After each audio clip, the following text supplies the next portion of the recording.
देखिए, जो विकसित भारत जी राम जी का नया विधेयक आया है, इसमें मनरेगा के मुकाबले 100 दिनों की बजाय 125 दिन की रोजगार गारंटी की व्यवस्था की गई है। इसके अतिरिक्त जो धन का आवंटन है, जो कांग्रेस के रिजीम में केंद्र के द्वारा 30-35 हजार करोड़ रुपए से ज्यादा नहीं दिया जाता था, हमारे टाइम में 65,000 दिया जा रहा था कोविड के दौर को छोड़कर, अब 1,51,000 करोड़ रुपए का आवंटन है, जिसमें 95,000 करोड़ रुपए तो केंद्र दे रहा है, शेष राज्यों को दिया गया है। राज्यों को इसलिए दिया गया है कि राज्य अपने हिसाब से फ्लेक्सिबिलिटी कर सके।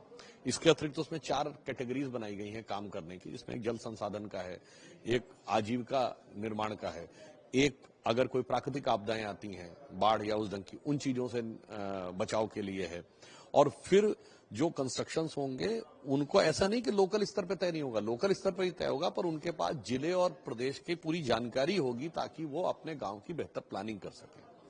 तो मुझे लगता है कि एक क्रांतिकारी कार्य है जो ग्रामीण क्षेत्र में जो रोजगार के अवसर हैं उनको अधिक युक्ति संगत बनाएगा और विकास के साथ बेहतर उसका कोऑर्डिनेशन या संयोजकत्व होगा। इसलिए जिस भी प्रकार का जो विरोध विपक्ष द्वारा किया जा रहा है, इसका कोई आधार नहीं है।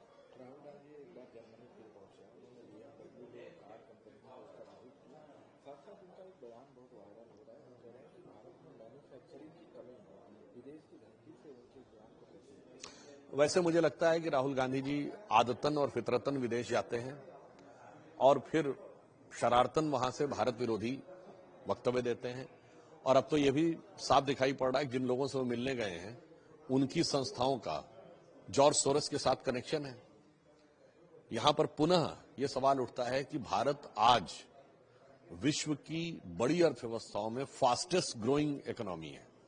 अब राहुल गांधी जी को वो दिखाई नहीं पड़ता तो उसके लिए कोई क्या करे। और वैसे तो कांग्रेस ने ऑफिशियल बयान दिया था, जब पूछा गया था कि संसद सत्र के दौरान वो जर्मनी क्यों चले गए, तो कांग्रेस पार्टी ने यह कहा था कि वो कांग्रेस को मजबूत करने के लिए वहां गए हैं। पर दिखाई पड़ रहा है कांग्रेस को मजबूत करने की बजाय कांग्रेस के संगठन को मजबूत करने के लिए पहले तो आश्चर्य है कि राहुल गांधी क्यों गए, राष्ट्रीय अध्यक्ष क्यों नहीं गए, जिनका काम संगठन देखना है।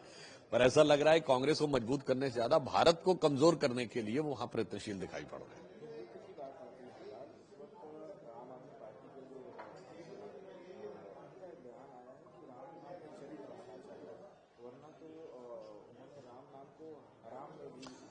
देखिए, आज स्थिति ये हो गई है कि ये सारे विपक्षी दल एक बड़ी योजना, खतरनाक षड्यंत्रकारी योजना के तहत काम कर रहे हैं। चाहे आम आदमी पार्टी के सांसद का ये बयान हो, चाहे पश्चिम बंगाल में मदन मित्रा जो तृणमूल कांग्रेस के नेता हैं उनके द्वारा भगवान राम के बारे में बोलना हो, या बाबरी मस्जिद बनाने का विषय हो बंगाल में, या फिर तेलंगाना के मुख्यमंत्री रेवंत रेड्डी के द्वारा ये बोलना कि मुसलमान मतलब कांग्रेस, कांग्रेस मतलब मुसलमान।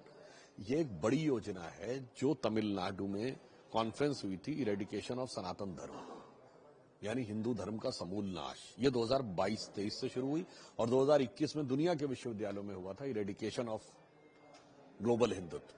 तो ये भारत को कमजोर करने के लिए किए जा रहे योजनाबद्ध प्रयासों का अंग है। विपक्ष के नेता उनको अब खुद तय करना है कि वो जनता को बताएं कि वो जानकर इस योजना के हिस्से हैं या अनजाने में इस योजना के मोहरे बने हुए हैं।